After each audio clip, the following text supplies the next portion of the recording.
Buenas, hemos vuelto otra vez a la actividad después del pequeño parón de Semana Santa, que como hablaba con Dani, pues algunos la han podido tener más que otros, pero ya estamos otra vez retomando esta última fase de Yo Sigo Publicando antes de que paremos por verano.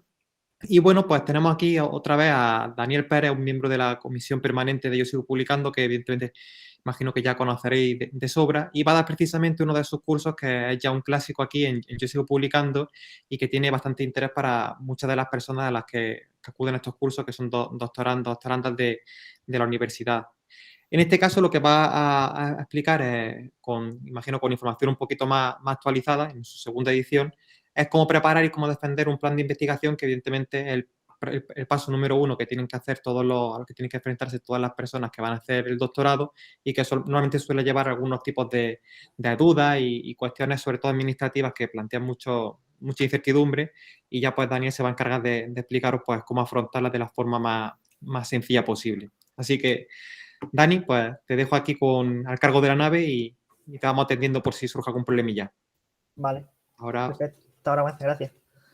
Bueno, lo primero, pues nada, un placer volver a estar por aquí con los cursos de Yo Sigo Publicando, que tiene la comisión permanente de esta iniciativa, que ya va por la cuarta temporada. Pues bueno, la verdad es que con la carga de trabajo y tal, últimamente estoy un poco más desconectado de las redes, de los grupos y eso.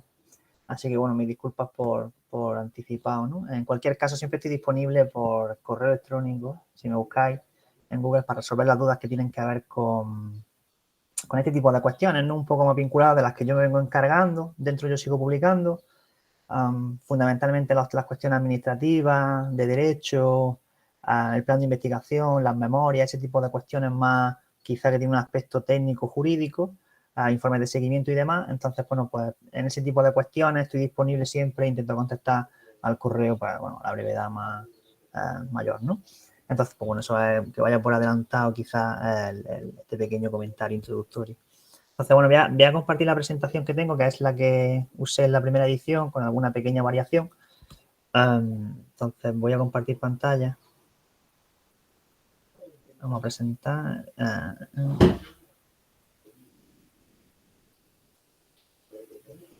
Vale, entonces, en principio me decís luego si hay algún problema con la presentación, si no se ve, si se ve bien, ¿vale? Cualquier cosilla o si se corta el audio, porque a veces estos cascos me dan un poco de problemas.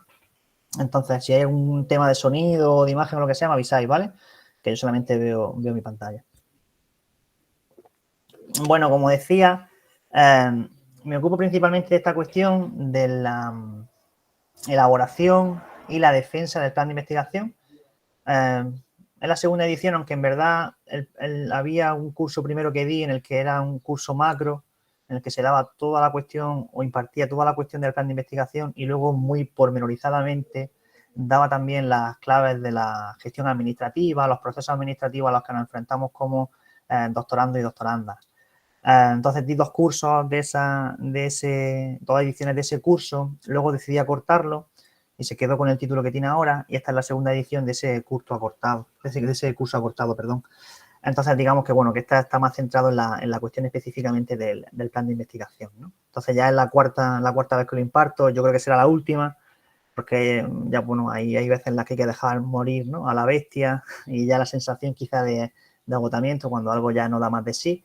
Entonces sí me ha parecido por lo menos a mí útil impartirlo de forma regular todos los años, pero seguramente o bien porque ya lea la tesis el año que viene, o bien porque ya no considere que tenga interés, o digamos pasar el testigo, será el último año que imparte este curso, ¿no? Bueno, ¿qué cosas vamos a ver? O de qué, digamos, cuál es el tema central sobre el que nos vamos a ocupar, ¿no? Pues bueno, por el propio título ya, si veis, hay dos cuestiones. Por una parte, tenemos que enfrentarnos a ese proceso de elaboración del plan de investigación, entendiendo por el plan de investigación ese documento base, esa hoja de ruta que nos va a servir durante los años en los que estemos matriculados en el programa de doctorado para el diseño de la tesis, para la escritura, redacción de la misma. Entonces, digamos, ese es un proceso pues que requiere un tiempo, sobre todo para pensar bien cómo vamos a estructurar esa tesis, cuál es la línea de trabajo, cuáles van a ser sus partes principales, la idea fundamental que va a guiar todo el proceso de investigación.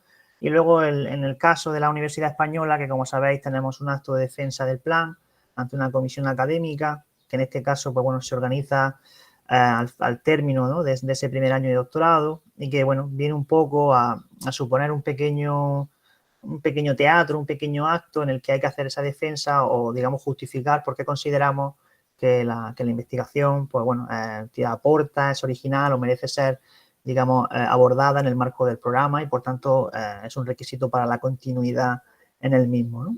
Entonces, digamos que aquí lo principal o lo que vamos a darle más importancia es eso, es la elaboración del plan, ¿vale? Y luego está ese pequeño acto en el que, más que explicar un poco los pormenores, que tampoco tiene demasiada ciencia, sí dar algunos consejos o algunas claves que me parecen interesantes para llevar a cabo esa defensa oral, por una parte, y luego, en segundo lugar, pues también anticipar qué cosas se van a mirar o qué cosas se van a evaluar, de manera que podamos prepararnos lo mejor posible, ¿no? Esto sirve para el plan de investigación, pero en general hay una cosa que tengo siempre y que me da vuelta y rondando la cabeza, es diseñar algún tipo de curso que sea específicamente orientado a defensas de planes o de proyectos o presentaciones varias, ¿no? Hay una tendencia, sobre todo en la educación, digamos, secundaria, pero también se está objetivizando la evaluación en el ámbito de la educación superior, a usar un mecanismo que es la rúbrica, que viene a objetivizar, digamos, todos los criterios de evaluación y todos los instrumentos de evaluación.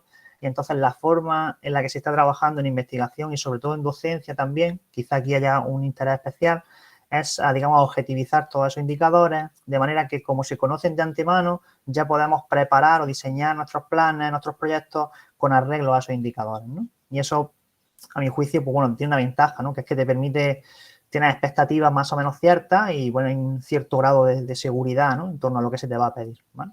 Entonces, eso como introducción, ¿no?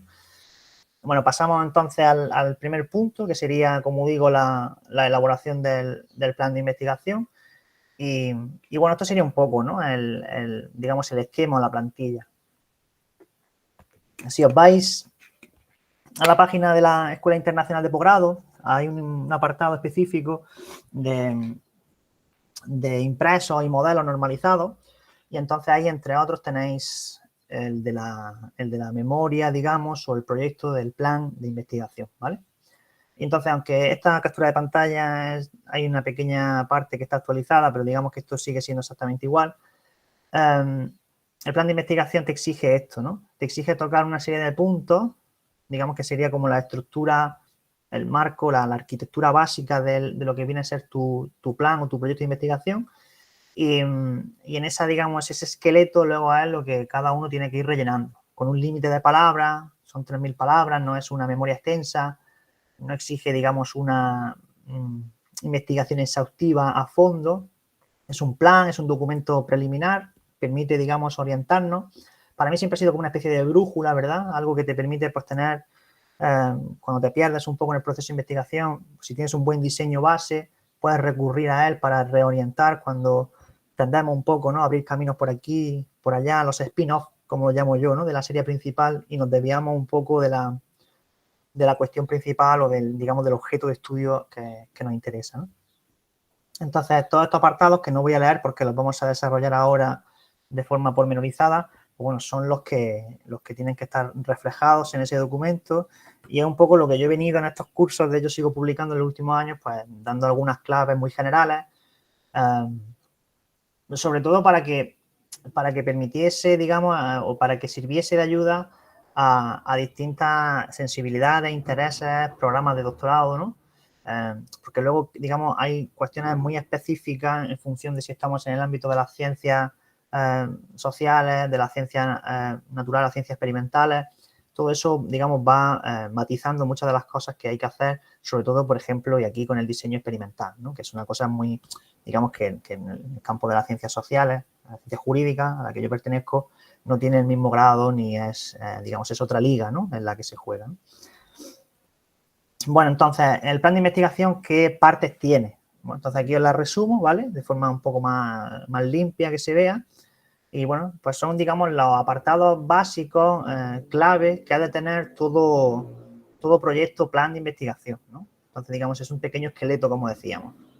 Empezando por un antecedente, una hipótesis de trabajo y una justificación de ese plan, cuáles son los objetivos que nos marcamos, qué metodología vamos a usar para, digamos, llevar a cabo esa investigación, qué temporalización, planificación temporal, dividida en años, en semestres, qué medios y qué infraestructura, ¿no?, tenemos a nuestra disposición para llevar a cabo todo eso.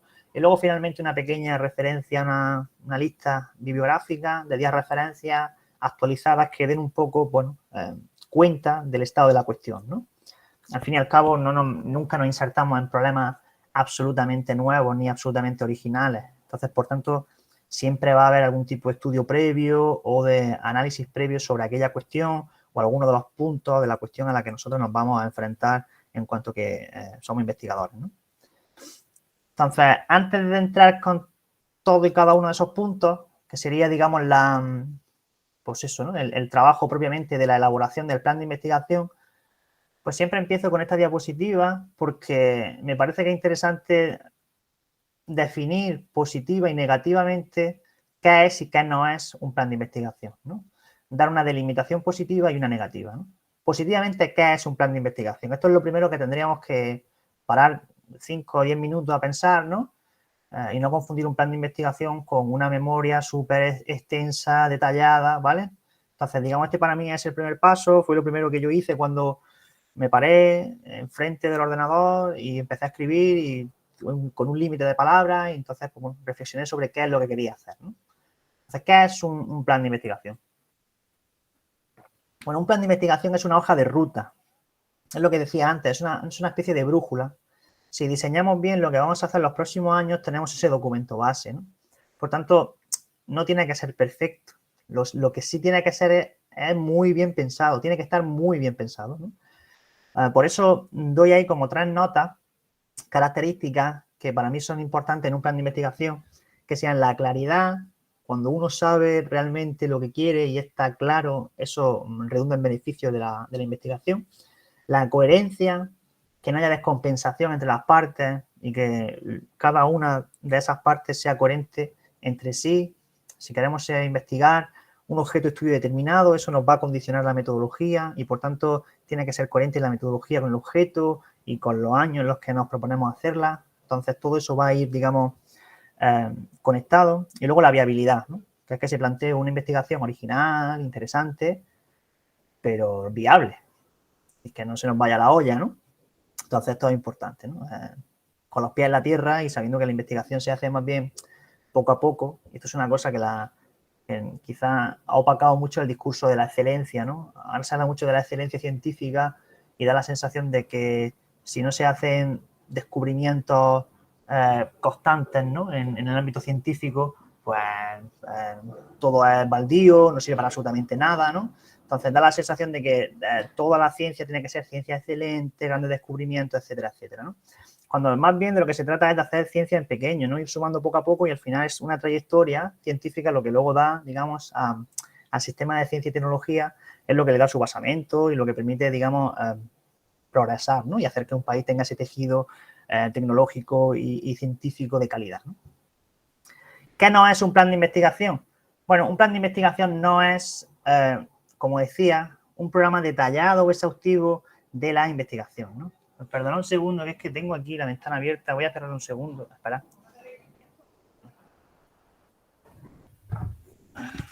Perdona, es que tengo aquí está con el ruido. Pero es que la cosa está siempre entre el clima, ¿no?, tener el aire fresquito, y tener el silencio, ¿no? Una de las grandes dilemas de nuestra época, ¿no? Bueno, como decía, ¿qué no es un plan de investigación? No es un plan detallado o exhaustivo, ¿no? Es decir, no tenemos que tocar todos los puntos con una precisión que dé ella cuenta, digamos, del resultado final. De lo contrario, no tendría sentido hacer un plan de investigación, ¿no? Si es un plan, es un proyecto, es un esqueleto, es precisamente porque se va a desarrollar en los siguientes años, ¿vale?, de nuestra investigación. Y se va a enriquecer con las estancias, con los congresos, con las publicaciones.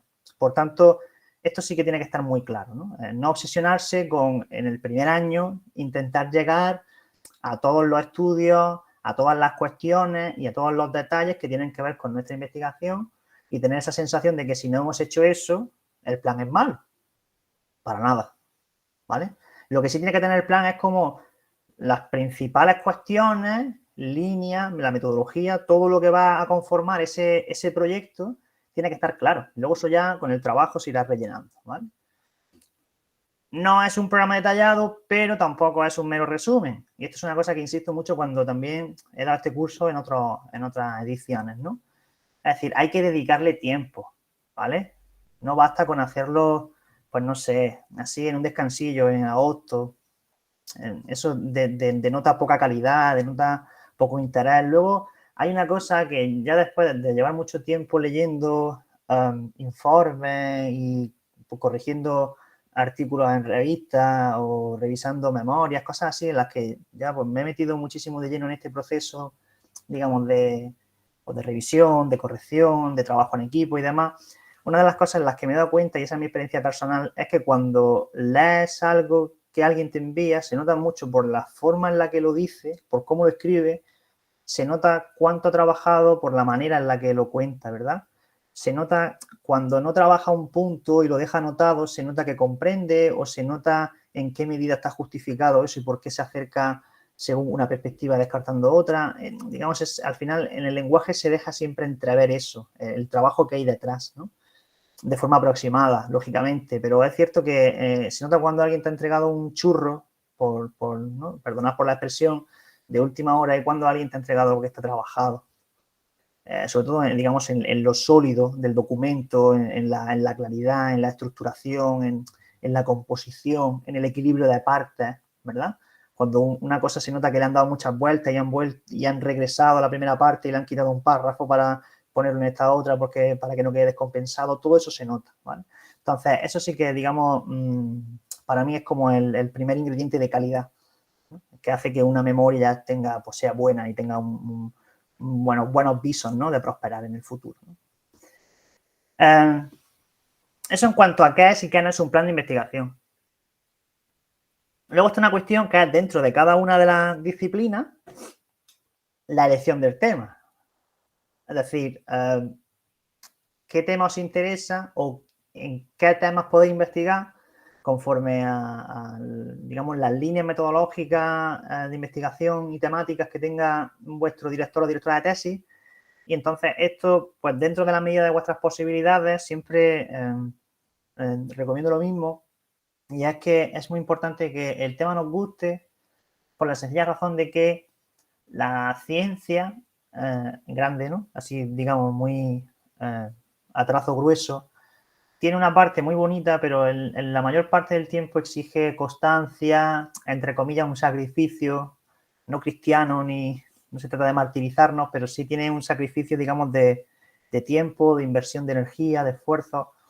Entonces ya hablaré en otro curso sobre los riesgos psicosociales y hablaré sobre el derecho a la desconexión en el ámbito de la investigación científica, porque fácilmente este tipo de trabajo, la investigación en concreto, tiende a absorber y tiende a hacer de la persona, digamos, en ciertos momentos de su vida casi como un autómata. Es decir, tiende a generar dinámicas y hábitos de trabajo en los que difícilmente separa tiempo de vida y tiempo laboral. Y eso tiene muchas, digamos, consecuencias negativas cuando no se controla. Si el tema nos gusta, el desgaste físico, mental es menor. Esto es una cosa en la que yo os insistiría, ¿no?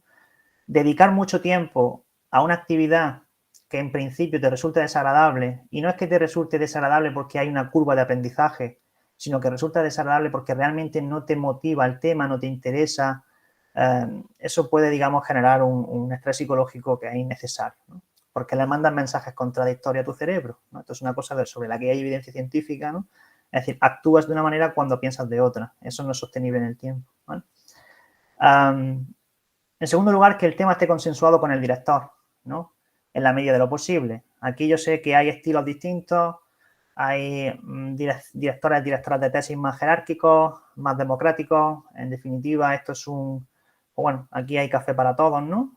Con todos los tipos de café al gusto, y entonces, pues bueno, en ese sentido yo aquí, bueno, es una recomendación dentro de las posibilidades, pero si se consensúa y se puede armonizar los intereses del director con los intereses del doctorando, de la doctoranda, pues bueno, eso repercute también en una calidad de la tesis. Que el tema no esté trillado, esto es un clásico también, la idea de que cuando se investiga por algún tipo de razón. No tiene sentido una investigación a día de hoy que sea meramente recopilatoria, en el sentido de que ya tenemos depósitos de información de sobra. Por lo tanto, una tesis, un proyecto de investigación, un plan, tiene que orientarse hacia algún aporte novedoso o tiene que posar su mirada en alguna cuestión que esté irresuelta, ¿vale? Eso no significa que tengamos que descubrir, ¿no?, la última partícula subatómica que vaya a revolucionar la física desde Einstein, pero sí tiene que colocar en disposición de hacer un mínimo aporte en nuestro campo de estudio, insertos en un marco teórico concreto, ¿vale? Y luego, si es posible y el tema tiene proyección social, eso siempre es un plus, ¿no? Sobre todo por un fenómeno que se está dando, que este es un fenómeno muy interesante, que es la convergencia de las ciencias sociales con las ciencias experimentales.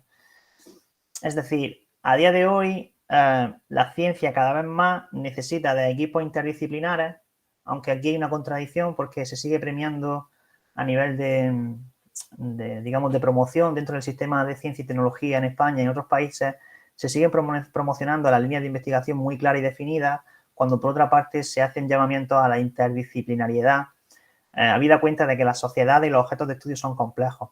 Entonces, en cuanto a que son complejos, exigen aproximaciones metodológicas, teóricas y científicas de campos muy diversos, y eso hace que luego todo tenga una proyección social. Hay campos muy específicos, como por ejemplo el campo de la energía, la movilidad sostenible, ¿no?, donde no solamente te hacen falta técnicos, sino también sociólogos, antropólogos. En definitiva, al final, la ciencia se va a hacer cada vez más compleja y un punto de vista solo no va a ser capaz de dar cuenta de los problemas, ¿no? Porque las implicaciones y, digamos, el impacto que eso tiene en muchos niveles de realidad desborda lo que puede hacer un científico, ¿no? Se ha visto en el caso del COVID, ¿verdad?, donde tuvimos que poner ahí en los encierros llamados lockdown, pues la epidemiología, con la ciencia de la, digamos, con la ciencia económica, y al final la administración, y todo fue, digamos, juntándose o moldeando una acción que era multidisciplinar, ¿no? Entonces, bueno, esos son como 4 puntos, o digamos 4 ítems que yo sí consideraría cuando, si todavía estáis a tiempo de elegir el tema y eso no está perfectamente definido ni está ya, digamos, resuelto. Empezamos con el primer punto, ¿vale?, de la memoria, que son los antecedentes. Los antecedentes es eso que os decía de que ninguna investigación surge del cielo, no es absolutamente novedosa, sino que se inserta en alguna línea o, digamos, tiene un marco teórico. Hay autores y autoras que han trabajado esa cuestión previamente, ¿vale? Hay teorías, hay ideas, hay líneas de investigación y, por tanto, nosotros nos insertamos en eso, en una cierta tradición científica o de problema, ¿vale? No nos sentamos en casa y de forma espontánea, ¿no? Como se decía, por infusión metafísica se nos ocurre un problema nuevo y una forma de aproximarnos a ese problema, ¿no? ¿Qué son los antecedentes? Pues bueno, de forma muy sencilla, los antecedentes son, como digo, pues todo ese estado de la cuestión, ¿vale? ¿Cuáles son los estudios científicos precedentes sobre la cuestión objeto de estudio que nos interesa? Que no pueden serlo, una recopilación exhaustiva, es decir, no puedes dar cuenta de todo lo que se ha hecho, sino que tienes que ir resumiendo y sintetizando, ¿no? Sobre esto hay muchos cursos, yo sigo publicando, de cómo se revisa la literatura científica, ¿no? Hay metodologías nuevas, ¿no? Frente a la visión sistemática clásica, ahora surgen otras nuevas técnicas. Entonces, aquí, digamos, yo en eso no quiero entrar porque, como ya tenéis los cursos, si queréis veros los vídeos o informaros, ¿no? Pero digamos que hay distintas maneras de hacer esa revisión sistemática en función de, o esa revisión de la literatura científica previa en función de la disciplina en la que os mováis y de vuestros intereses, ¿no? Pero hay que hacerla, es decir, es necesario dar cuenta un poco de cuál es el estado de la cuestión, porque si no, pues no sabríamos a qué enfrentarnos. Nos movemos dentro de una terminología científica, dentro de una serie de problemas, de cuestiones irresueltas, y ahí es cuando tiene sentido plantear una investigación, ¿vale? O como mínimo prefigurando que van a pasar cosas, ¿no? Que esto se llama prospectiva, ¿no? Viendo a partir del estado actual, de la situación actual, que va a haber ciertos cambios y esos cambios hay que pensarlos ya para luego implementar acciones. Y eso, pues también la perspectiva tiene que combinarse con esa prospectiva, ¿no? El de hacia el futuro también puede ser un caso, ¿no? ¿Cómo lo haría yo? o qué consejos doy para su elaboración, ¿no? Bueno, el primer consejo que doy es el de preferentemente escribirlo en tercera persona. Usar el impersonal, que en castellano además es precioso, ¿no? El impersonal. ¿Por qué? Porque tenemos que omitir valoraciones subjetivas o personales en este momento, en cuanto que no estamos opinando ni estamos, simplemente estamos, ¿no?, de la manera más objetiva posible, sabiendo que no hay una objetividad absoluta, recogiendo, reflejando cuáles son esas líneas de investigación, cuáles son las principales teorías, sus tesis, sus puntos fuertes, y a partir de ahí colocamos ya o ya vamos insertando en nuestra propia inquietud, declaración de intenciones, ¿vale? Entonces, esto es importante, que sea en la medida de lo posible lo más objetivo, ¿no?, que podamos concebir.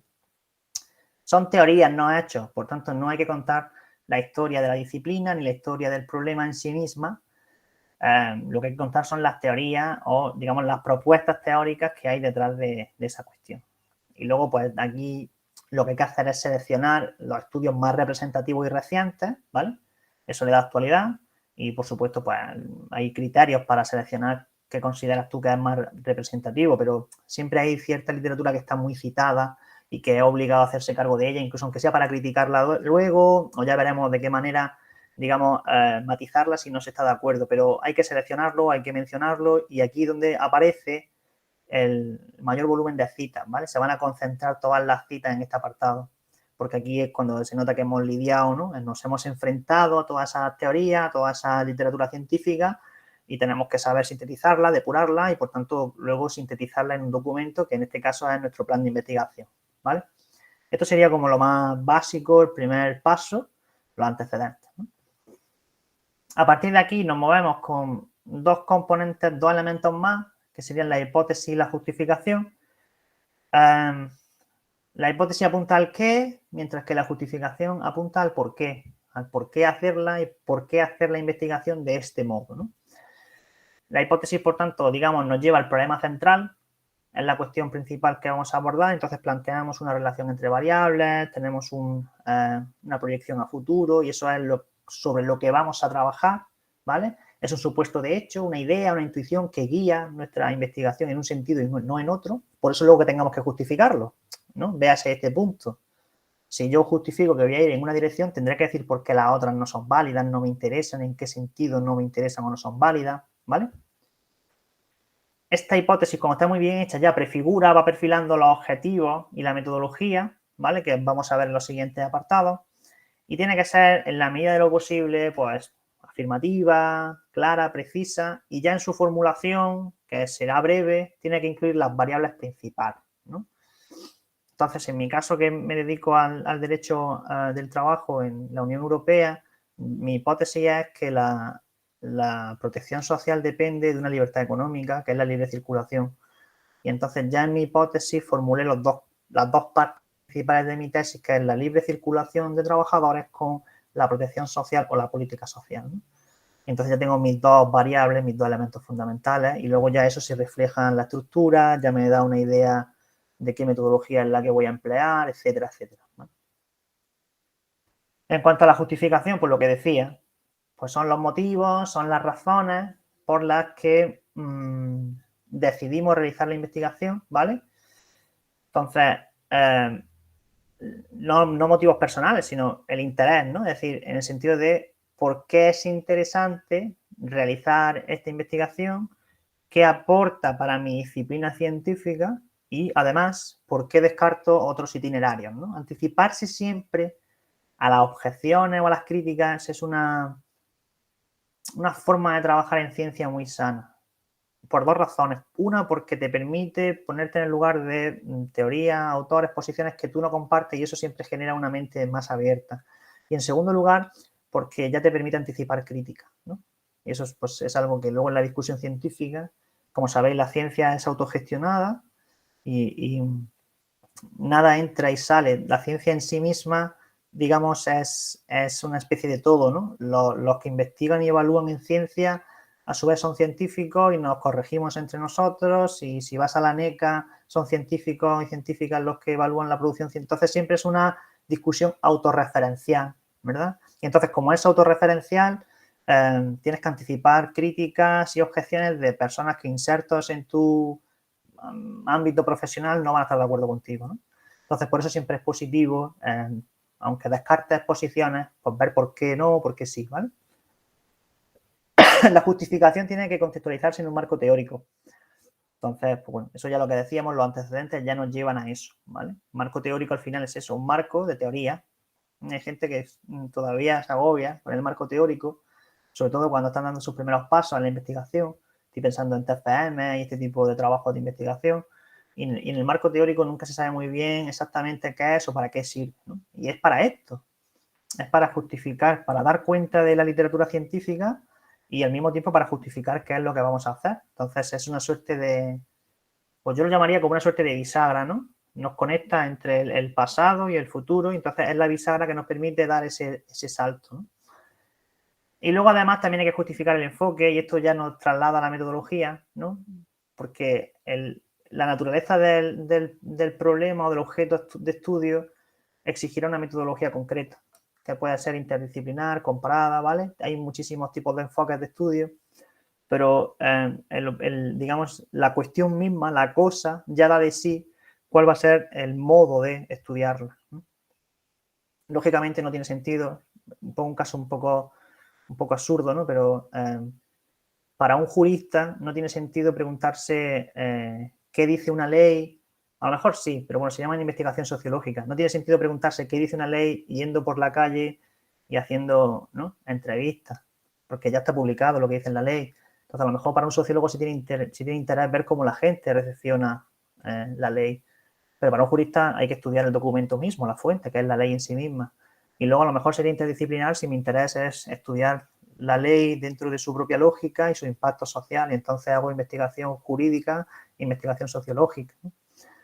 Y si luego quiero ver cómo esa ley, además de hacer investigación jurídica y sociológica, tiene un impacto en la salud de las personas a nivel tal, quizás emocional o mental, pues ya tendría que entrar en estudios de psicología o de medicina. Entonces veis cómo el objeto, en función de lo que queramos hacer, la metodología va a implicar un enfoque, ¿verdad? Y eso, pues bueno, es una de las cosas en las que hay que pararse a pensar un poco en este momento, ¿no?, de la investigación, ¿no? Para buscar soporte, y esto se me ocurrió en la última vez que hice esta presentación, que por cierto no la he actualizado, disculpad. Entonces, bueno, lo que he actualizado un poco son los comentarios que van acompañándola. En la última versión que hice incluí esto, que era la idea de para buscar soporte institucional o insertar nuestra investigación en ciertas líneas de política de investigación que son aprobadas por las administraciones públicas, quizá tenga interés acudir a aquellos documentos que van como prefigurando líneas de investigación que son prioritarias para un país o una comunidad determinada, ¿no? Entonces, es muy fácil a día de hoy en Google buscar estrategias o marcos de investigación, de política científica, tanto en España como en la Unión Europea o en cualquier país, y ahí en esos documentos, digamos, te van dando esas líneas estratégicas y puede ser interesante acudir a esos documentos para justificar, digamos, por qué en la actualidad de nuestro tema de investigación, para justificar por qué esa es una cuestión prioritaria para los siguientes años, porque esos documentos en general ya contienen estudios que, pues eso, hacen estudios prospectivos o detallan en qué medida eso impacta en la economía, en el tejido social de un país, de una comunidad, y por tanto son documentos siempre de referencia, ¿no? Las leyes, las estrategias científicas, los documentos marcos, y eso bicheando por internet se consigue o se llega fácil, ¿vale? Entonces no hay... y entonces, pues bueno, a veces llegas a algo que te permite justificar muy bien porque no solamente es que te interese a ti, sino que los poderes públicos o las instituciones están, digamos, preocupándose por esas cuestiones, ¿no? Instituyendo líneas de financiación, programas, etcétera, ¿vale? Entonces eso sí que tiene, a mi juicio, bastante interés, ¿no? Otra forma quizá más científica, más clásica de justificar tu objeto de estudio es acudir, ¿no?, a la Web of Science, y entonces nos vamos a la herramienta del informe de cita y introduciendo determinadas palabras clave con los conectores booleanos y todo este tipo de, bueno, eso dais un cursillo, aprendéis cómo se hace todo esto, eso no tiene tampoco mucha ciencia, incluso a veces de forma autodidacta, a poco que trastees durante una tarde o dos, sabes hacerlo. Seleccionar determinados ítems conceptos o palabras clave que te lleven a cuánta producción científica tiene esa cuestión, ¿no? Y entonces, pues si ves que la línea es ascendente, ¿no? Verás que hay un, digamos, pues bueno, que es algo sobre lo que se está discutiendo mucho y puedes seleccionar el marco temporal de esa discusión, ¿vale? Entonces, pues el informe de cita, yo en mi tesis lo he incrustado en la propia metodología, ¿no? Como si fuera una imagen para, digamos, dar cuenta de que mi tema de estudio desde principios de los 2000 hasta ahora, pues ha ido incrementándose muchísimo y a día de hoy hay muchísima discusión en torno a eso, ¿no? Entonces, pues bueno, aquí luego habrá muchas formas de hacerlo y de matizar, bueno, pues el promedio de citas, etcétera, etcétera, pero digamos que lo importante es eso, ¿no? Que no sea, es un tema, es un tópico de discusión y por tanto considero que eso puede ayudarte a la justificación, ¿no?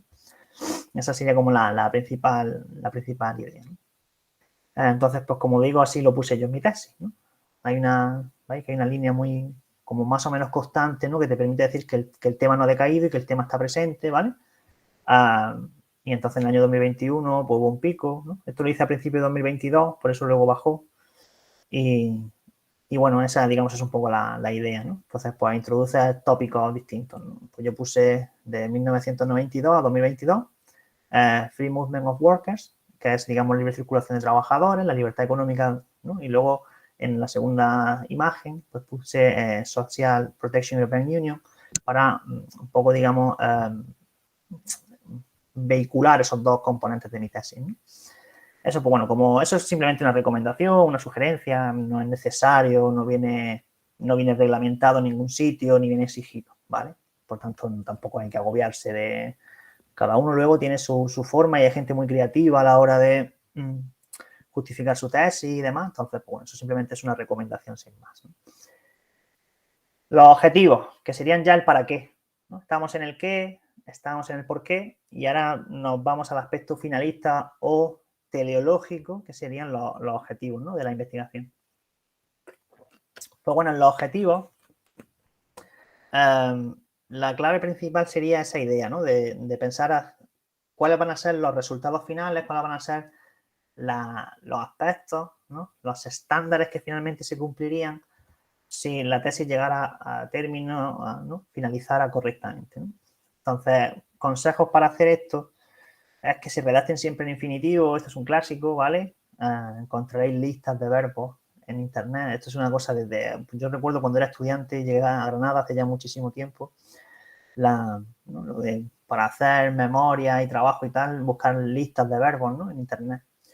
Y bueno, se redactan en infinitivo y empleando verbos de conocimiento, pues que esto es de lo que se trata, ¿no?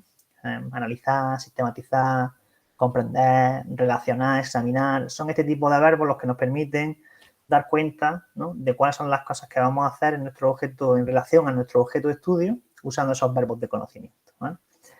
Y luego, pues bueno, la tradición dicta que hay un objetivo principal y que ese objetivo principal se puede descomponer en objetivos secundarios, de manera que sea como una suerte de árbol de problemas.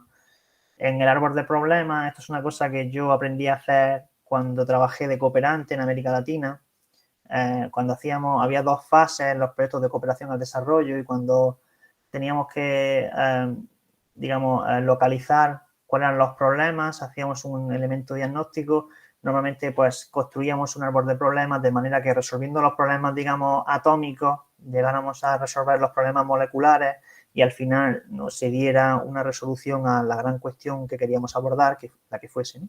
Entonces, pues esa cosa de árbol, ¿no? Que es una clasificación lógica muy clásica, ¿no? De ir desde lo particular hacia lo general, es la forma, ¿no? Entonces, eso es un buen trabajo, el de ir pensando cómo un objetivo principal se puede descomponer en objetivos secundarios, ¿no? Como componente atómico da lugar a una cuestión más amplia que es, digamos, esa molécula, ¿no? de investigación, por usar la metáfora, ¿no? Química. Cuando eso se ha delimitado muy bien, veréis que si a eso le dedicáis mucho tiempo, y yo lo aconsejo, cuando delimitan muy bien los objetivos, la estructuración de los contenidos de los temas está muy clara y en la mayor parte de las veces sirve para reflejar incluso el índice de la tesis. Esto es una cosa que es como muy visible, ¿no? Si yo tengo un objetivo principal y lo puedo descomponer 3 objetivos secundarios y esos 3 objetivos secundarios tienen 3 partes cada uno, al final puedo tener 9 epígrafes en mi tesis y casi que puedo ir abordándolos de forma analítica separadamente, ¿no? Aunque todos contribuyan luego a ese objetivo último, ¿vale? Entonces, yo sí que pensaría muy bien qué objetivos son los que me quiero marcar, ¿no? Entonces, lógicamente, un número prudencial, no pongáis 30 objetivos ni ninguna locura de esa, ¿no? Entonces, lo lógico es que sean esos 8 o 9, entre 8 y 12, yo creo que son objetivos secundarios, nunca pasaría de ahí, ¿no? Incluso a veces con 3, 4, 5, en función de la investigación ya es suficiente, ¿no? Lo que demande un poco el cuerpo, ¿no? Como decía Nietzsche, el cuerpo es soberano y sabe lo que quiere. Pues aquí un poco igual, ¿no? Lo que demande la cuestión, pero que nunca se nos vaya la olla y pongamos una cosa ingobernable de 20, 25 objetivos, tampoco es, por favor, hay que tener un poco de cabeza, ¿no? En la investigación como en la vida hay que tener cabeza, ¿no? Vale, eso en cuanto a los objetivos. Ya una vez que tenemos los objetivos, es decir, ya tenemos el aspecto teleológico definido, sabemos hacia dónde queríamos ir, nos prefiguramos nuestra vida dentro de 4 años con la tesis ya hecha, ¿no? Entonces, pues tenemos que pensar en la metodología, ¿no? El cómo. La metodología, la palabra método viene del griego que significa camino hacia, ¿no? Es decir, es hacia dónde vamos y por tanto, para llegar a esa meta tiene que haber un camino. Eso es lo que significa metodología. Por eso la metodología tiene que ver con un poco esta cuestión de diseñar los pasos o diseñar la forma en la que llegamos a ese objetivo último, a esa meta que nos hemos marcado, ¿no? Por tanto, son estrategias, son procedimientos, son instrumentos que son adecuados, ¿vale? Para alcanzar esos objetivos que nos hemos planteado. Ese es el concepto de metodología, que a veces los apartados, cuando nos ponemos metodología, no sabemos muy bien qué hacer, copiamos y pegamos cualquier cosa que vemos por ahí de metodología de revisión sistemática, ¿no? Metodología cualitativa, metodología cuantitativa. Entonces hay que pensar bien qué significa eso y de qué manera lo vamos a implementar en nuestro proyecto de investigación, en nuestro plan. Y entonces lo lógico es que esas metodologías incluyan varios niveles de análisis, ¿no? En mi caso, por ejemplo, hay un nivel de análisis histórico porque antes de hablar de mi tema de estudio, durante mi primer capítulo reconstruyo toda la historia de la libre circulación y la política social en la Unión Europea y, por tanto, desde los inicios de la Unión Europea hasta la actualidad hago una reconstrucción sintética y eso es un análisis histórico, ¿vale? Me muevo con un nivel de investigación muy discursivo, me voy a los archivos históricos, a las declaraciones de los presidentes de la Comisión Europea, buceo mucho en eso y cuando llego ahora tengo un nivel de análisis que ya no es diacrónico, ya no es histórico, sino que es sincrónico, entonces me baso en las políticas actuales, ¿no? Por ponerte un caso, ¿no? Puede haber en una investigación un nivel de análisis documental y un nivel de análisis muy empírico de recogida de información que me exija ir a los propios sujetos, ¿no? Pensemos, por ejemplo, no sé, en la investigación sociológica, que es muy clara, ¿no? A lo mejor en ámbito de ciencias experimentales necesitamos un nivel de análisis de recogida de datos y luego digamos que hay no es lo mismo el nivel de diseño experimental que el nivel de corroboración experimental, ¿no? Entonces, al final, los niveles de análisis tienen que ver un poco con eso, ¿vale? Con esas fases, con esos niveles, valga la redundancia, ¿no? De la implementación del plan, ¿no? Las metodologías pueden ser muy variadas. Hay un amplio, vamos, abanico, esto es para al gusto, ¿no? Yo aquí siempre comento esto así muy rápido porque yo tampoco soy experto en todas las metodologías, ¿no? Ni mucho menos. Entonces, sí es cierto que por curiosidad o por, no sé, por formación, he trabajado mucho con esto de las memorias, del diseño de plan y demás, pero no he llegado a poner en práctica todas las metodologías. Sí es cierto que he estudiado varias carreras y másteres, entonces he tocado un poco de metodología más documental, metodología un poco más social, cuando hice el máster de cooperación y luego por mi actividad profesional. Y entonces, pues bueno, sí que he visto, digamos, sinfonías distintas de metodología. Pero bueno, esto es simplemente una síntesis muy breve que yo la pongo ahí por si os ayuda a orientar en algún sentido, ¿no? Entonces puede ser sistemática si todos los elementos tienen la misma importancia o puede ser jerarquizadora si en la metodología hay algún aspecto que va a tener mayor importancia que los otros.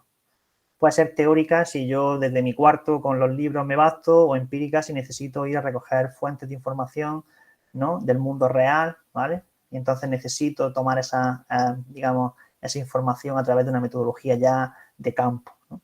Puede ser documental o experimental, ¿no? Sincrónica o asincrónica, como el ejemplo que os ponía, ¿no? Que en este caso yo combino las dos, en el caso de mi tesis, ¿no? Descriptiva, solamente quiero dar cuenta del estado de la cuestión. Explicativa, si establezco relaciones de causalidad, y eso me exige trabajar en la diferencia entre correlación y causalidad, ¿no? Cuantitativa o cualitativa, ¿no? Sabemos que las técnicas son distintas.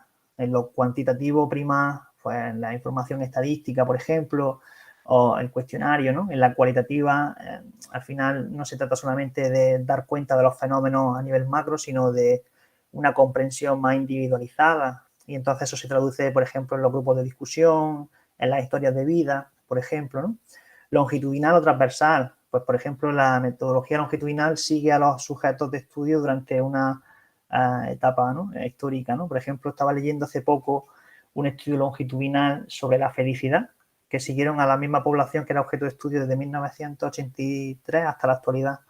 Y entonces, pues bueno, eso es o transversal, ¿no? Si se corta, ¿no? en ese periodo. Entonces, al final, las metodologías son muy variables, ¿vale? Y yo no conozco a nivel de detalle muchas de las que se podrían aplicar y, bueno, al final la ciencia es una cosa enorme y, bueno, es imposible abarcarlo todo, ¿no? Entonces, yo doy aquí estas líneas y a partir de ahí vosotros y vosotras, pues ya veis, ¿no? Qué es lo que se ajusta mejor, ¿no? Y luego se organiza por fases, ¿no? Entonces, la metodología no es la implementación de algo, así como si fuese un acto único, ¿no? La metodología exige, son los pasos que se dan para llegar a esa meta y al mismo tiempo la metodología se despliega en varias fases, ¿no? Entonces, pues bueno, hay una parte en la que hay que observar, luego se delimita cuál es el grupo, se recolectan los datos y luego todo eso al final tiene que ser interpretado, ¿verdad?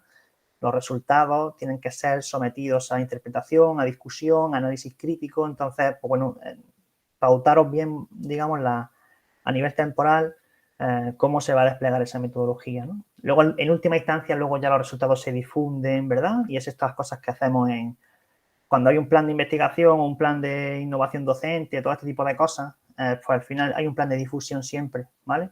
Los resultados se tienen que difundir. Hay espacios intermedios de difusión y de conversación que serían los congresos, todos estos encuentros de tipo científico, ¿verdad? En los que, aunque la investigación esté a medio camino, ya se difunden resultados intermedios, se someten a discusión y eso luego genera un feedback que permite, ¿no?, seguir con el trabajo. Este era el sentido originario de los congresos. Ahora se han convertido en una cosa un poco, bueno, un poco indecente, ¿no?, de invitar a gente que conoces sencillamente pues para estar ahí pasteleando, ¿no? Y se hacen congresos todas las semanas y todos los meses y tal. Pero el sentido originario del congreso era ese encuentro científico que permitía, ¿no?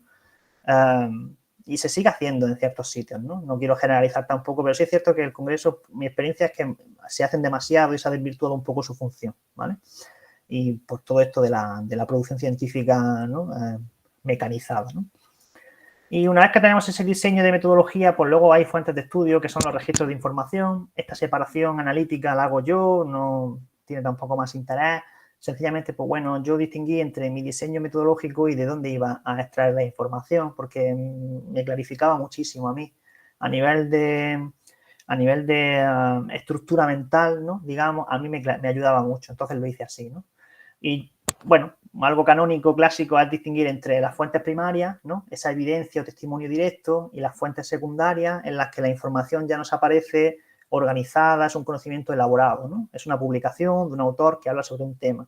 Y entonces no accedo yo directamente, ¿no?, sino que accedo por medio de. Y eso, pues, la lógica siempre ha dicho que lo mejor es empezar por las fuentes primarias para no viciarse, ¿no? Para no ir al objeto de estudio ya con una perspectiva, con unas lentes de un autor o una autora que ya nos ha condicionado en la forma en la que vamos a ver ese objeto de estudio.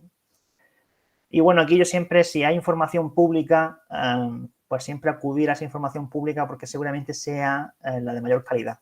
Es decir, todo lo que sean organismos públicos, instituciones de la Unión Europea y demás, que ya tengan informes o fuentes de información, Banco Mundial, en el caso de la economía, por ejemplo, si investigáis en economía, pues toda la información que hay del Banco Mundial, el FMI, todo esto, es que eso es impepinable, es que eso no, incluso aunque luego sea para criticar ciertas cosas, esa información hay que trabajarla, ¿no? Y luego, pues eso, cuando delimita de la misma manera que los objetivos te permitían estructurar muy bien el trabajo, si los delimitabas bien, ocurre lo mismo con las fuentes de estudio, ¿vale? porque a veces te permite pues, ver que hay un apartado específico en el que con una sola fuente ya te da de sí y te permite ir separando, ir troceando, entre comillas, ¿no? Segregando tu tesis, y eso es muy de agradecer, ¿no? El no tener un documento en blanco que sea como una especie de infinito, ¿no? Es que eso quizás es lo más agobiante, el hecho de que te pongas a escribir y no tengas nada delimitado, no haya lindes por ningún sitio. ¿Por dónde empiezo? ¿Por dónde acabo? ¿Qué pongo aquí? Entonces, cuando se va estructurando, luego todo es mucho más sencillo porque te lo puedes plantear en términos de pequeños capítulos de 20 páginas a veces, ¿no? Entonces, cuando haces, ¿no?, N capítulos de 20 páginas, el resultado es una tesis. Esa es la forma de trabajar en investigación. Clasificar bien, separar, analizar, ¿no? Y no hacer un totum revolutum y simplemente ponerte a escribir como si eso no tiene ningún tipo de sentido. Carece de lógica, ¿no? Entonces, plantearlo así, trabajar siempre sobre texto, ¿no?, es lo que te permite ir maquetando, modulando muy bien todo eso. Entonces, eso es como la metodología. Como recomendación, siempre tener a mano, pues eso. Yo, una de las formas en las que trabajo es que quizás un poco esquizofrénica, pero a mí me sirve. Tengo abiertas siempre muchas cosas mientras trabajo y me muevo por el ordenador como si fuese un organismo vivo, ¿no? O sea, tengo abiertas pestañas con Word, PDF, páginas de internet, y entonces me voy moviendo por ahí y voy, pues eso, ¿no? Trabajo siempre con un diccionario de sinónimos. En el caso en que trabaje inglés siempre o trabajes en otra lengua, la posibilidad de una página buena de traducción.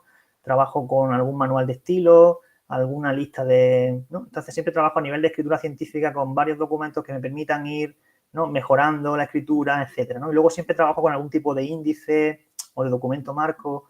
Entonces, esa es mi forma de trabajar y puede ser interesante, ¿no?, la idea de que no estés solo enfrente digamos, de la escritura en sí misma. Y luego siempre tener a mano alguna lectura o leer algún libro sobre investigación, metodología, que te pueda ayudar, ¿no?, un poco a cómo se hace esto.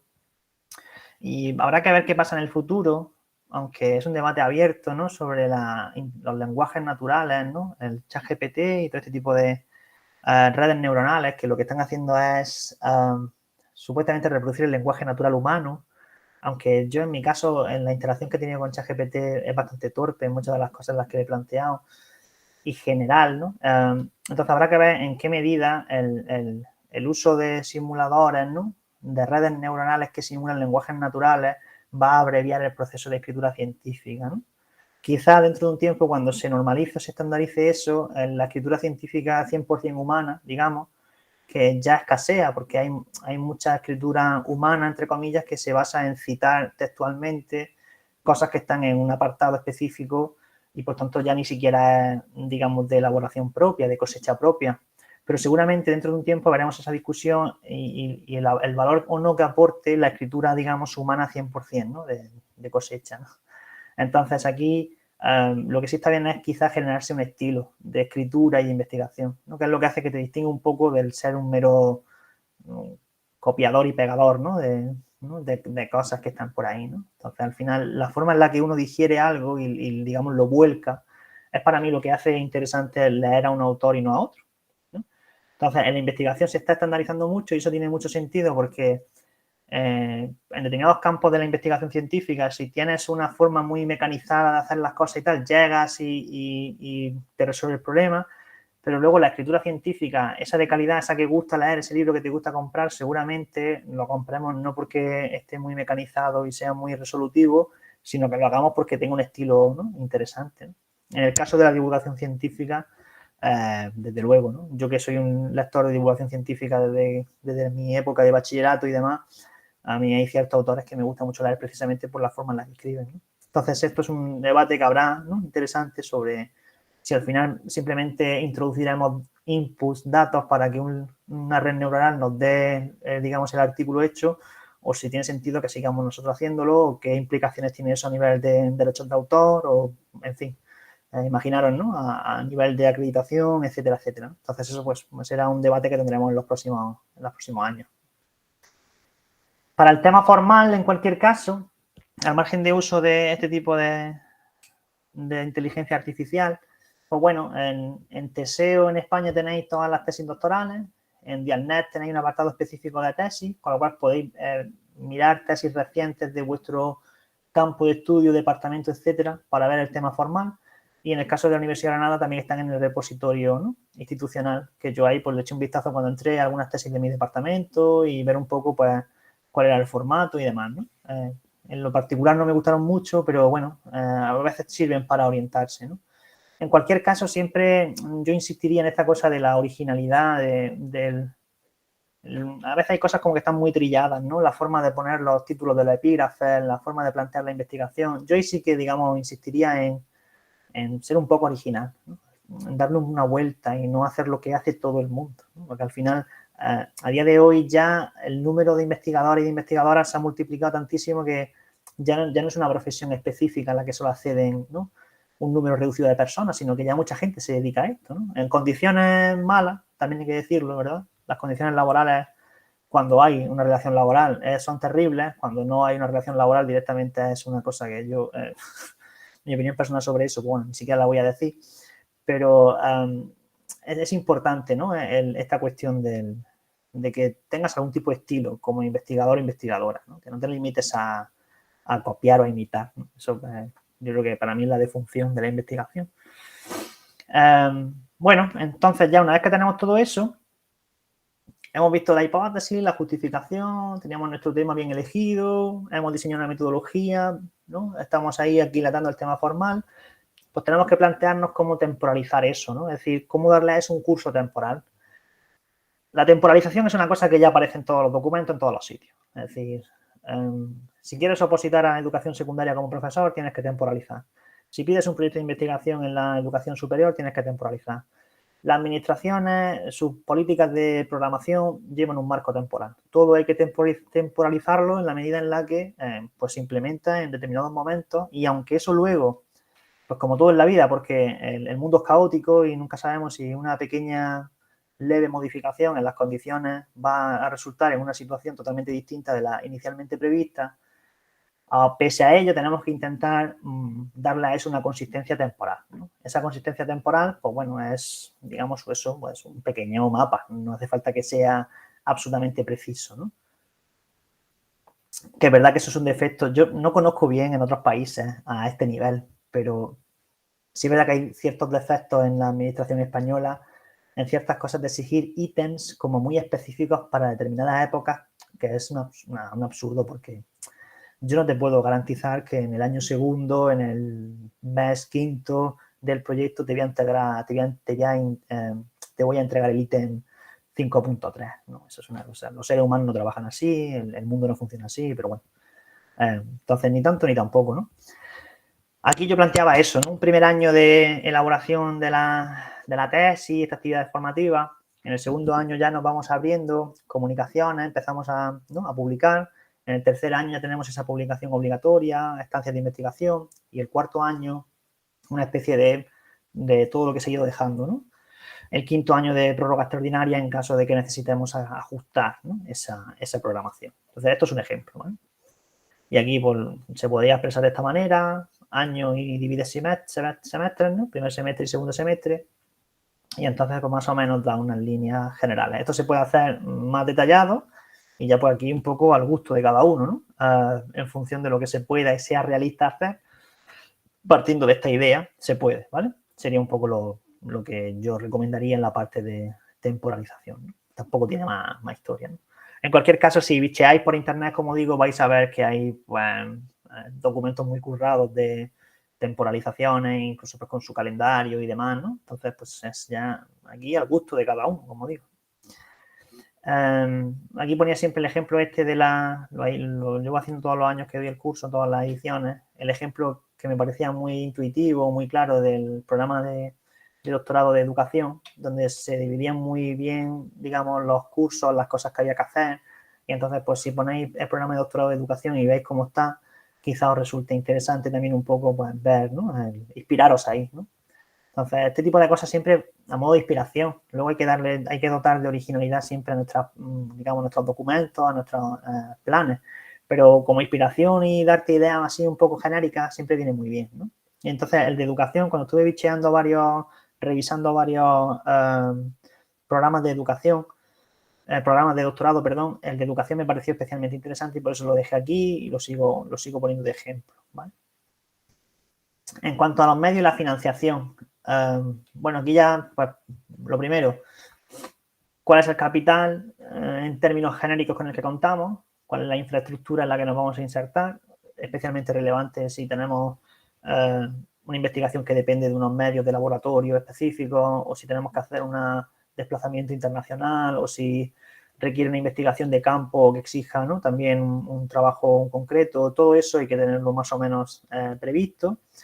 En el caso de que en el plan de investigación ya específicamente aquí para la Universidad de Granada y también entiendo para toda la Universidad Española, si tienen financiación de una convocatoria nacional, la FPU, la antigua FPI, que ahora son contratos a cargo de proyectos, otros contratos predoctorales como pueden ser los de las comunidades autónomas o en este caso la Universidad de Granada con su plan propio, todo eso incluirlo en la medida en la que si tengo financiación por mi trabajo, entiendo que eso va a llegar a buen puerto y le da viabilidad al proyecto.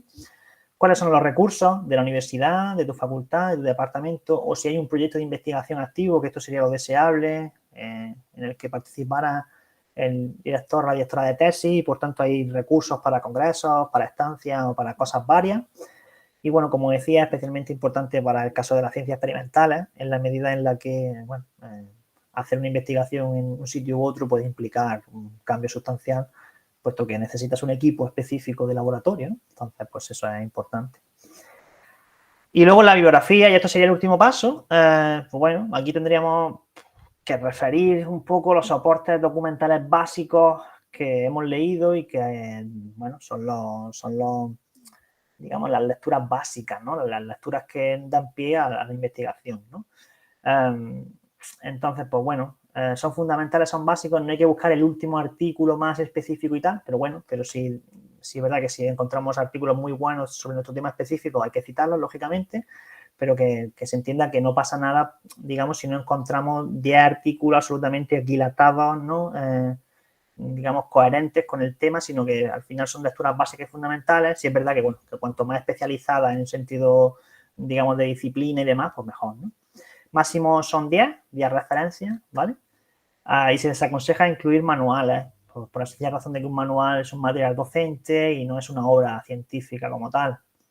Sin perjuicio de que haya manuales que hayan hecho aportes muy interesantes, ¿no? O, bueno, es que eso es como todo. Pero sí es verdad que poner un manual queda mal. Porque un manual, al fin y al cabo, pues eso, no es un material más docente que de investigación y tanto no tiene la consideración de obra científica plena, ¿no? Importante, pues eso sí es quizá más relevante, la actualización. Si todo está, digamos, en los últimos 5 años, por ejemplo, pues eso ya le da una, ¿no? Si se citan trabajos de finales del siglo XX, principios del XXI, cuando en ciertos campos solamente de 2010 a 2020 ya ha habido una revolución, ¿no? Imaginaros la literatura, por ejemplo, en el ámbito de la educación. Tú te pones a buscar literatura sobre neuroeducación al principio del siglo XXI, no hay nada. Te pones a buscar literatura sobre neuroeducación en los últimos 7 años y, bueno, eso es una idea de olla, ¿no? Es decir, el crecimiento es exponencial. Entonces, todo lo que cites de antes de eso no tiene ningún tipo de sentido, ¿no? Porque seguramente ya esté desfasado o ya haya, digamos, discusiones que hayan avanzado muchísimo, ¿no? Entonces, sobre todo en los temas en los que haya sean como muy de moda, ¿no? Estén como muy de moda, ahí hay que tener cuidado porque hay muchas publicaciones. Entonces, posiblemente ahí, claro, hay mucha gente mirando, mucha atención en eso y hace que ciertas publicaciones se queden desfasadas. Pero es verdad que hay ciertas publicaciones que, aunque pasen los años, siguen siendo muy vigentes. Entonces, ahí hay que tener un buen criterio, ¿no? Para perfilar muy fino, ¿vale? Y luego, tener mucho cuidado con el que esté correcto y coherente el sistema de citación. Citar siempre de la misma manera. Entonces, si no ponéis el nombre, no lo pongáis. Si ponéis en vez del nombre simplemente la inicial en todos los sitios, si citáis en cursiva, ¿no?, los nombres de las revistas, siempre en cursiva, es decir, que sea todo coherente en el sistema de citación. No uséis sistemas de citación diferentes y no os dejéis cosas sueltas, ¿vale? Y de pequeños detalles, como lo de si pongo pp o pag, ¿no?, de página, todo ese tipo de pequeños detalles son importantes, ¿no? Que sea coherente siempre. Son cosillas que parece que no, pero luego al final redundan siempre en el todo, ¿no? Para los índices de calidad, esto pues ya creo que MIAR no está, ¿no? Esto lo puse en la última edición. Había como, aparte de la Web of Science, ¿no? De los índices de Scopus y demás, estaba esta plataforma en España, MIAR, que te permitía sacar un índice de calidad de la revista, y luego se usa el SPI para los capítulos, aunque mis colegas Wences, Dani, pues bueno, ellos consideran que la SPI pues funciona mal porque se hace a partir de una metodología que no es fiable del todo. Entonces, aquí yo la verdad es que no quiero hablar mucho porque teniendo en la plataforma de Yo Sigo Publicando gente como Nico, como Wences, como Dani, que son todos expertos en documentación y bibliometría, pues todo lo que diga yo aquí va a ser poco menos que infantil o inexacto, ¿no?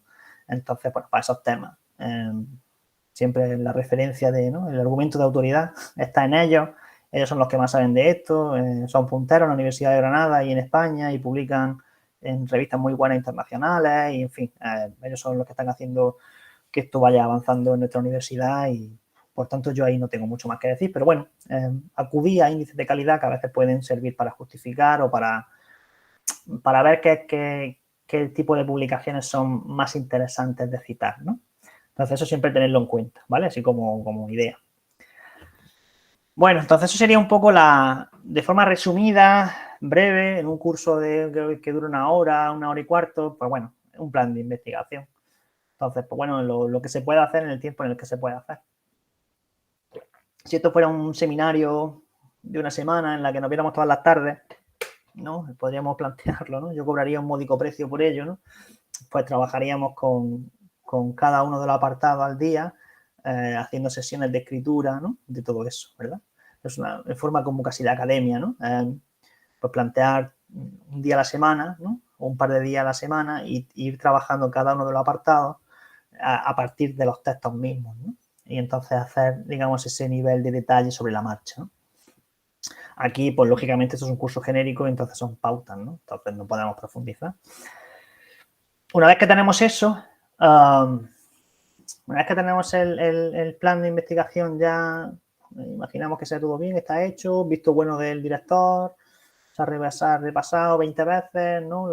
Todo cumple a nivel de requisitos formales, extensión, tenemos la idea clara. Luego llega el acto de defensa del plan y yo diría, no solamente la defensa del plan, sino diría un poco una de las cosas que son una de las habilidades básicas del pensamiento, que es la capacidad de traducir las cosas que hacemos, las cosas que leemos, las cosas sobre las que investigamos, traducirlas, es decir, ser capaces de encauzarlas de forma más simplificada, de darle una síntesis a eso y hacer que gente que no lo trabaja sea capaz de comprender las líneas maestras de ese plan, de ese proyecto, de esa idea, de ese libro, ¿no?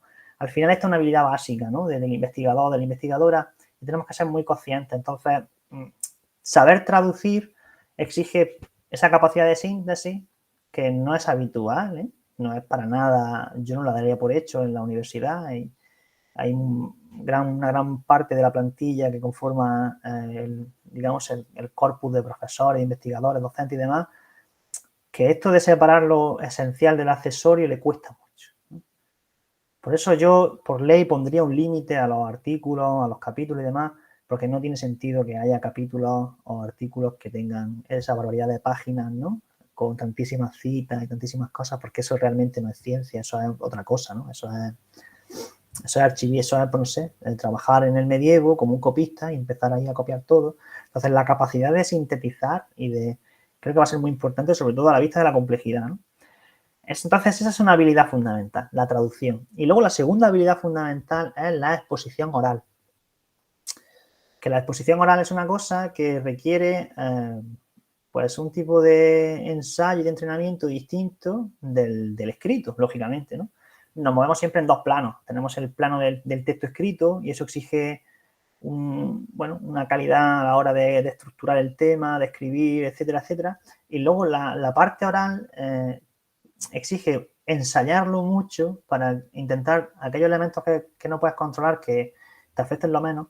Y luego también en el ensayo, en la práctica, digamos, te da la capacidad un poco de improvisar, ¿no?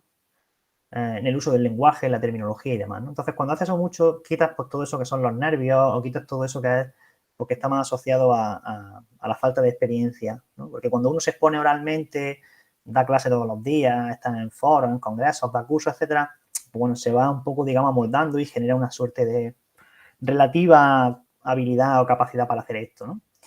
Cuando no tienes eso y es la primera vez que te enfrentas a una comisión, que a veces pues, te puede encontrar gente con cierta forma de tener presencia en el aula, que incomoda o que... Pues sí es verdad que eso si lo llevas ensayado es lo mejor, ¿no? Entonces, pues bueno, no hagáis como yo, que no he ensayado este curso por falta de tiempo y porque ya lo he dado otros años, pero en principio yo siempre ensayo todo lo que voy a decir de manera que controle un poco digamos, ese componente de azar, ¿no? Dicho esto, la defensa del plan, como sabéis, es un requisito para, digamos, continuar matriculado en el doctorado y, digamos, en ese itinerario investigador, puesto que la defensa del plan es digamos, es el criterio, aunque rara vez en España, yo nunca he escuchado comisiones que hayan tumbado planes, ¿no? Te pueden dar más o menos la lata o te pueden hacer más o menos críticas, pero en principio los planes se aprueban, ¿no? Pero eso no es óbice para que nos planteemos hacerlo de una manera quizá con más calidad, ¿no? Entonces, aquí lo importante es esa cosa de entender que es un tránsito, ¿vale? Para continuar en ese camino itinerario investigador, ¿no? Entonces, con el visto bueno del director de tesis, el plan tienes que subirlo al portal académico, ¿vale? En el caso de Tirando a la Universidad de Granada, es portable a otras universidades españolas. Si hay gente de Latinoamérica y demás, bueno, siempre tener en cuenta vuestras particularidades, ¿vale? Y entonces lo que se hace es que ese plan se defiende ante una comisión académica que cada programa de doctorado nombra, ¿vale? Entonces, en cada programa de doctorado, pues se compone una comisión y esa comisión es la que va a evaluar, ¿no?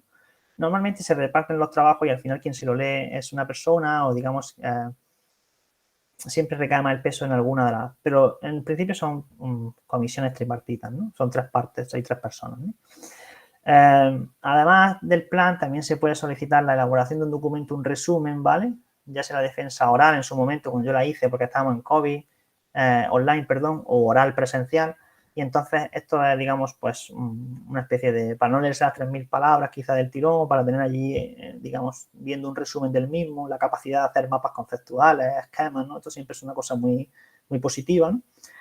Y entonces, pues, una vez que se hace esa defensa del plan, que digamos es el acto de, ¿no? Esta cosa de exponerlo públicamente para que se dé el visto bueno, se hace un informe de valoración y ahí están las sugerencias, ¿no? Ese es el primer feedback que se te da, ¿no? Institucionalmente hablando, porque tú hasta ese momento lo único que has hecho ha sido tirarte los meses que hayas estado haciendo tu plan, leyendo y demás, y hablando con tu director o directora y ya está. Ahora ya, digamos, ya hay una respuesta, entre comillas, ¿no? Institucional oficial, ¿vale? Y entonces ahí se te puede decir pues, que la metodología está bien, pero que los objetivos son demasiado ambiciosos, ¿no? O se te puede decir que los antecedentes no terminan de casar bien con la justificación, lo que sea, ¿no? Entonces, consejos que yo daría, pues bueno, el documento este breve, la presentación, yo sí lo haría y lo practicaría porque al final una de las cosas que ocurren es que la gente tiene siempre miedo cuando habla en público de dejarse cosas fuera y de pensar que quienes están enfrente nuestra van a pensar a su vez de nosotros que somos estúpidos, que somos, ¿no? Porque no hemos dejado cosas fuera, ¿no? Esto es una cosa muy habitual que me he encontrado en los distintos niveles educativos en los que he trabajado, en secundaria, en la universidad y con adultos, en formación con adultos, formación permanente. En los 3 niveles siempre me he encontrado esta cosa de, quizá menos con los adultos, les da un poco más igual, pero en principio esta cosa de tener que decirlo todo o querer decirlo todo, ¿no? Cuando el tiempo es limitado y no hace falta decirlo todo. Pero si todo lo que dices lo dices de manera que se entienda, que lo controlas y que lo que no dices está ahí, entonces para mí es cuando la presentación es brillante. Es en el caso en el que yo como profesor de universidad a esa persona, digamos, si fuera un alumno o alumna, le pondría una buena nota, ¿no? En la forma en la que... Y no una exposición en la que de forma atropellada quieras como contar demasiado, ¿no? En lugar de saber compensar qué partes merecen, pues esto como todo en la vida, ¿no? En algunas partes hay que pararse para mirar el paisaje y en otras hay que seguir, ¿no? Pues esto igual, ¿no? Entonces, eso sí que hay que entrenarlo, ¿no? Y te vas entrenando y expones en casa, lo haces en voz alta y ves cuando en algún sitio te estás parando demasiado.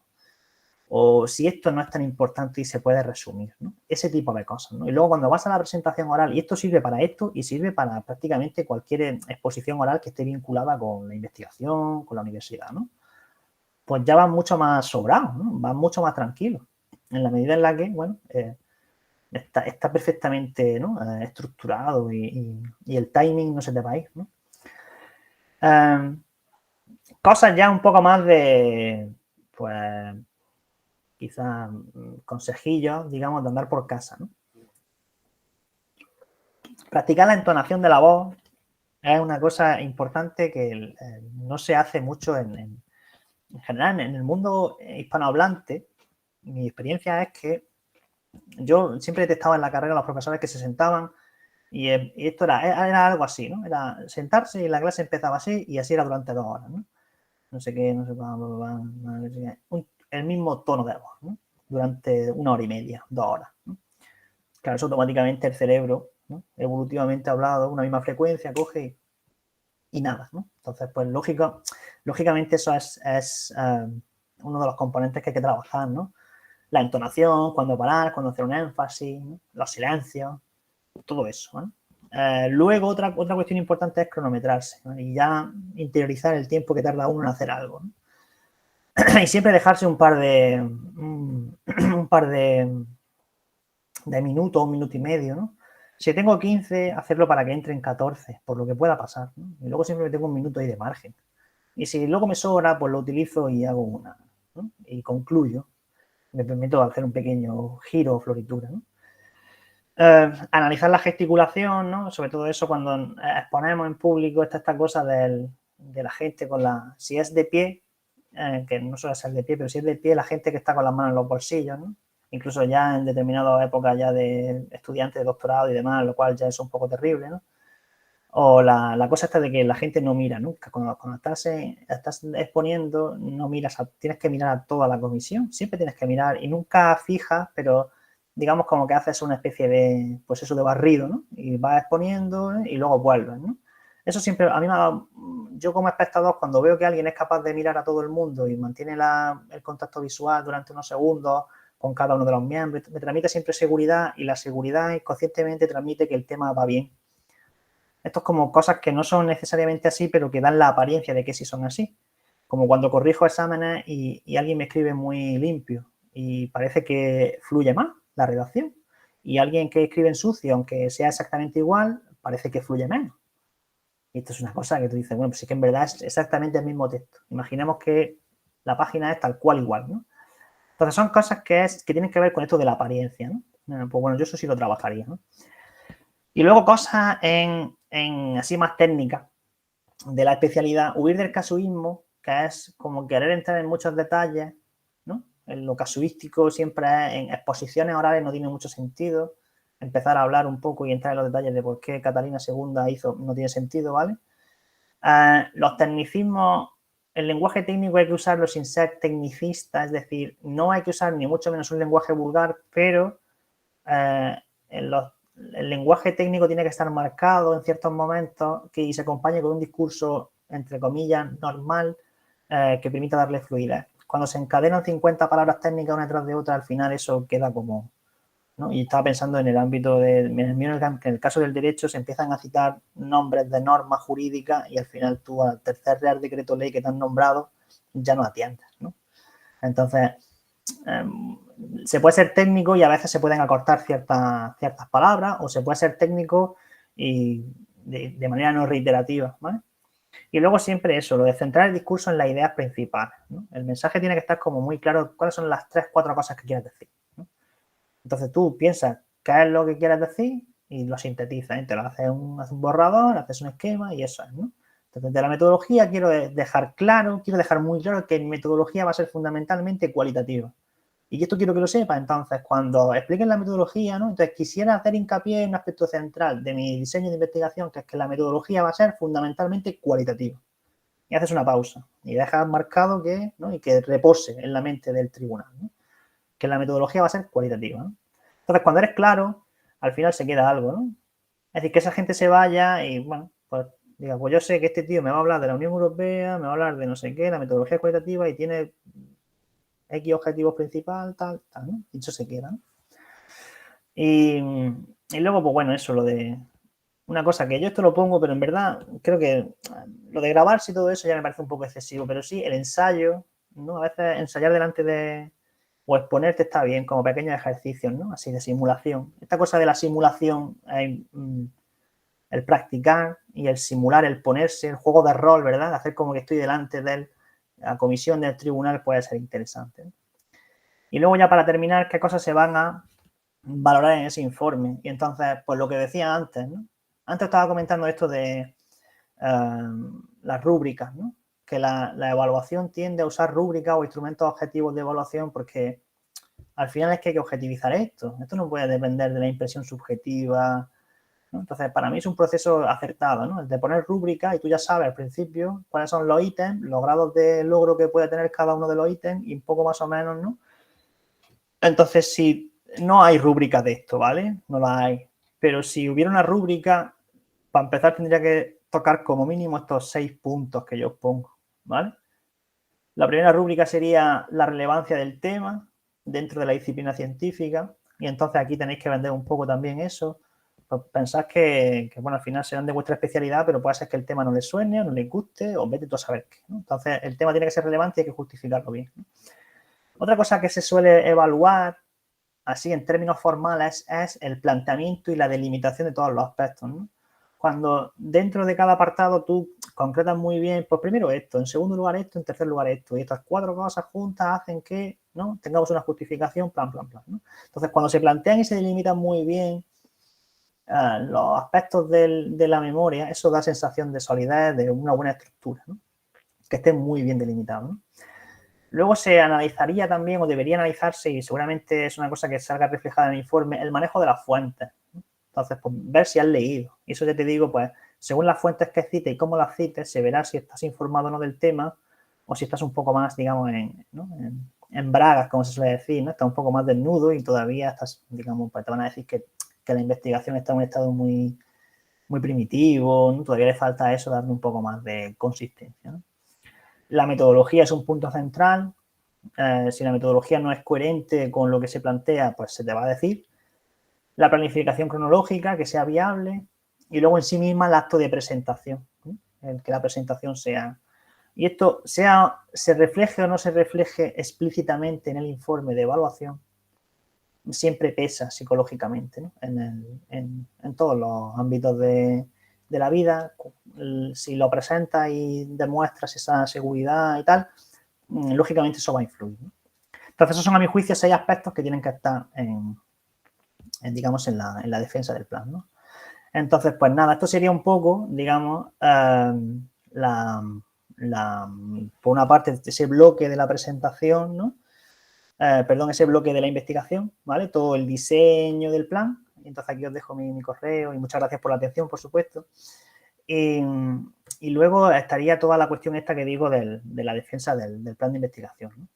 Entonces, pues bueno, eso sería un poco la idea, ¿no? Por una parte, pues dedicarle tiempo a eso, ser muy, como digo, muy concienzudo, ¿no? Muy preciso, detallista en los apartados. Y luego ya una vez que tenemos eso, ya podemos planificar, ensayar esa defensa oral, ¿no? Que digamos sería como el culmen, ¿no? Es como la culminación del trabajo, ¿no? Y entonces, pues con esas dos partes las trabajáis y luego ya el resultado debería ser, a partir de ahí, con esa hoja de ruta, con ese mapa, ya pues los siguientes años, leer, investigar, trabajar, darle la vuelta a ese proyecto e ir mejorándolo y al final pues tendréis una tesis, seréis doctor y doctora y bueno, a partir de ahí hacer investigación y ciencia, ¿no? Ese sería un poco el itinerario, ¿no? Plantearlo de esa manera, ¿no? Entonces, son y 24, teníamos hasta la y media, no sé si quedaría un poco más. Si hay alguna duda, una cuestión rápida, así que podamos resolver, pues siempre dejo, digamos, pues eso, unos minutillos por si queréis alguna cuestión, alguna duda que haya quedado, algún aspecto en el que quizás yo pueda echar un cable, y si no, pues bueno, ya vamos cerrando. Siempre quedan 5 minutillos, ¿eh? Así que si alguien quiere decir alguna cosa. Gracias a vosotros por los mensajes en el chat, ¿no?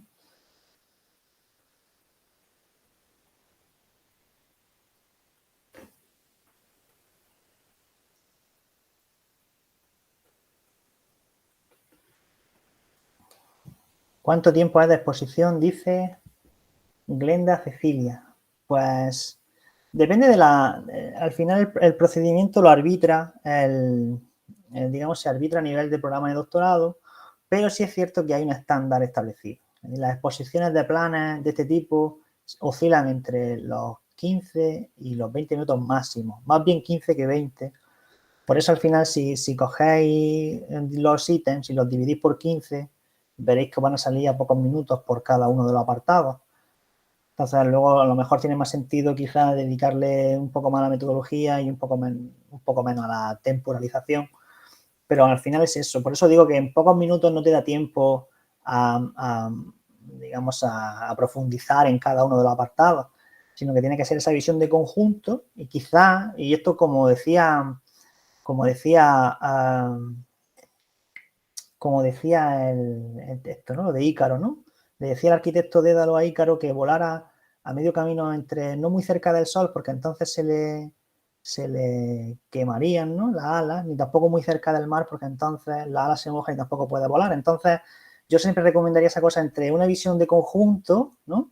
Y al mismo tiempo aterrizar en algún aspecto, en algún momento de la exposición, dar algún detalle, concretar más, y entonces permites compaginar esas dos visiones, ¿verdad? Una visión más genérica, más de conjunto, con algún aspecto que te permita concretar y entonces da sensación de solvencia, porque manejas bien los dos niveles de discurso, ¿no? El correo lo he puesto ahí, lo voy a dejar aquí de dos maneras, ¿vale? Mi correo institucional. Ahí está, ¿vale? Pérez Pérez con S, es un apellido portugués. Vale. En cuanto a la codirección que hay que justificar, ¿sabe qué consiste ser un director Nobel? Sí, el director Nobel es una figura que se ha creado.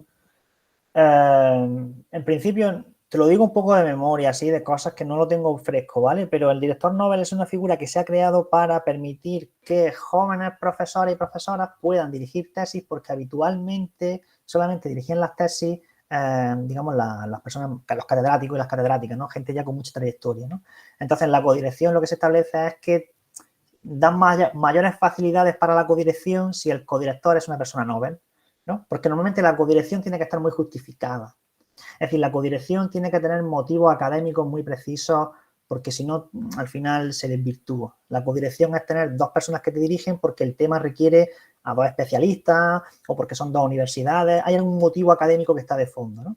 Mientras que en la codirección Nobel, hasta donde sé y me llega la información, porque esto es algo que no me he mirado así en específico, digamos que se facilita muchísimo, porque se entiende que es una forma de permitir que profesores jóvenes puedan empezar a dirigir tesis, que es una cosa, bueno, es un mérito importante para la acreditación a profesor, y entonces pues se está permitiendo, ¿no?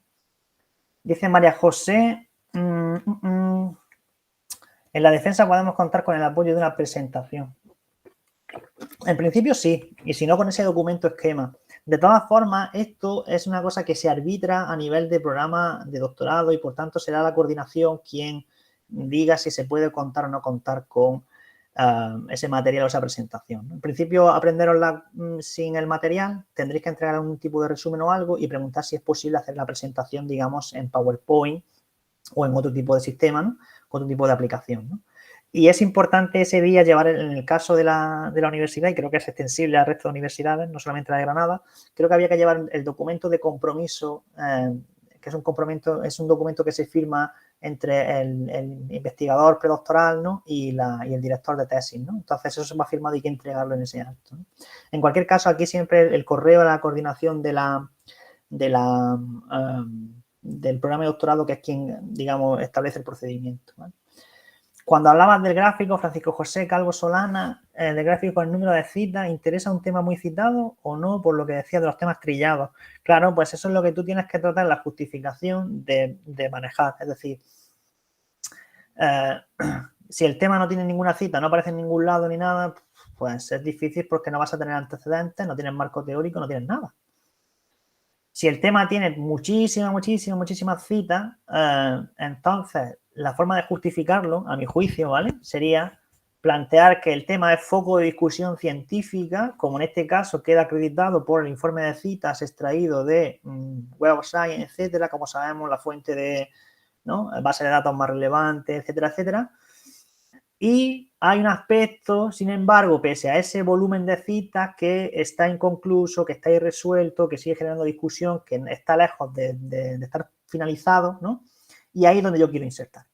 Por tanto, a priori, que algo esté muy citado no significa que el tema esté trillado, porque a lo mejor el tema está trillado cuando las soluciones vienen a ser las mismas, el aspecto ya deja de ser novedoso, pero si yo puedo justificar por una parte que es un tema de interés, pero que hay un aspecto que todavía que requiere ser resuelto y yo puedo aportar algo ahí, o mi perspectiva es la de aportar algo ahí, entonces para mí la justificación sería bastante buena, ¿no?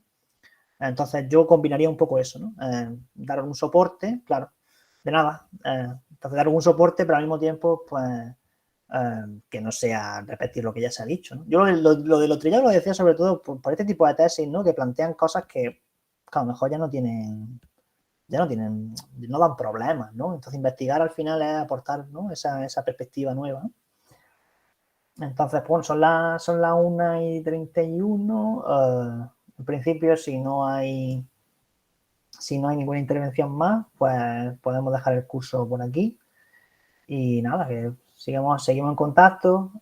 Cualquier cosilla que necesitéis, pues me escribí al correo en el caso de que lo pueda revisar cada día o dos, suelo contestar, ¿vale? Y nada, que sigáis siempre aquí atentos a Yo Sigo Publicando y seguiremos seguiremos dando cursos y seguiremos aquí, ¿no?, en la cresta de la ola, como se dice. El caso es que yo creo que este ya es el último año que voy a dar este curso, así que bueno, ya os vais con la satisfacción de ser los últimos agraciados de haber recibido el curso de elaboración y defensa del plan de investigación. Así que nada, gracias por vuestra asistencia y nos seguimos viendo por aquí, ¿vale? Así que nada, un abrazo. Chao.